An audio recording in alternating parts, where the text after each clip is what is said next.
When you're standing in front of a TV that's already got a 4K picture, the next question that pops up is almost always the sound.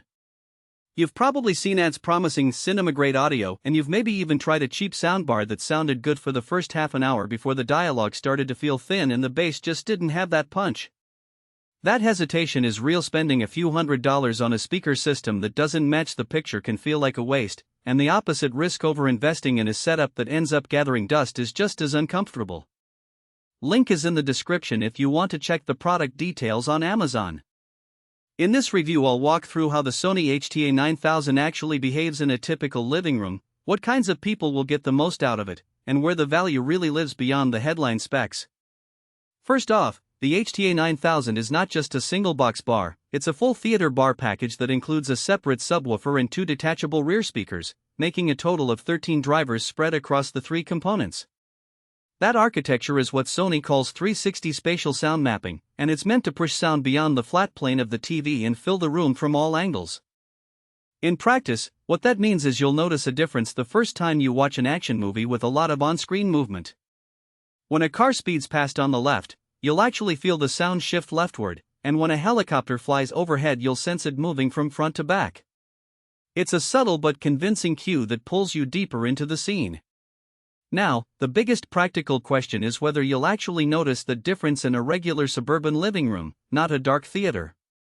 I set up the system in a 12 by 15 foot room with a 65-inch OLED TV, a couch placed about 8 feet away, and a few pieces of furniture that naturally break up reflections. The front bar sat directly under the TV, the subwoofer tucked into a corner, and the rear speakers mounted on the sidewalls at ear height. After the initial calibration, Sony's own acoustic center alignment took about 5 minutes and asked me to walk around the room with the remote. The sound was already more expansive than my old 2.1 bar. The bass was deep enough that I could feel the rumble in a horror movie without the subwoofer overwhelming the dialogue. The rear speakers added a real sense of width. In a sports broadcast, crowd cheers seemed to come from the sides rather than just the front. One of the strengths that becomes apparent after a few evenings of use is how the system handles everyday content. Not every show is mixed in Dolby Atmos or DTS:X, and most streaming services still deliver stereo or 5.1 tracks. The A9000 has a built-in upmix algorithm that takes those simpler mixes and spreads them across the available speakers. The result isn't a synthetic fake atmosphere, it's more like an intelligent fill-in that keeps the dialogue centered while giving the ambience a little extra room to breathe. For a family that watches a lot of sitcoms and news, that means the voices stay clear without having to crank the volume to compete with background music. Speaking of volume, the system is surprisingly easy to adjust on the fly. The remote includes a scene button that lets you toggle between movie, music, voice, and night modes. In night mode, the high frequencies are softened and the bass is tamed, so you can watch late-night thrillers without waking the whole house. In music mode, the sub's output is boosted just enough to feel a groove without muddying the mids. The fact that these presets are accessible without digging through menus is a real time saver when you're juggling kids, popcorn, and a remote that's already got a lot of other functions. Where the A9000 might fall short is in the setup flexibility.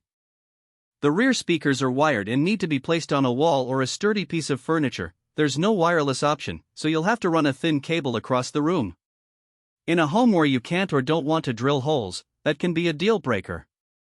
Also, while the calibration process is mostly automatic, it does ask you to move around the room with the remote to confirm the listening positions.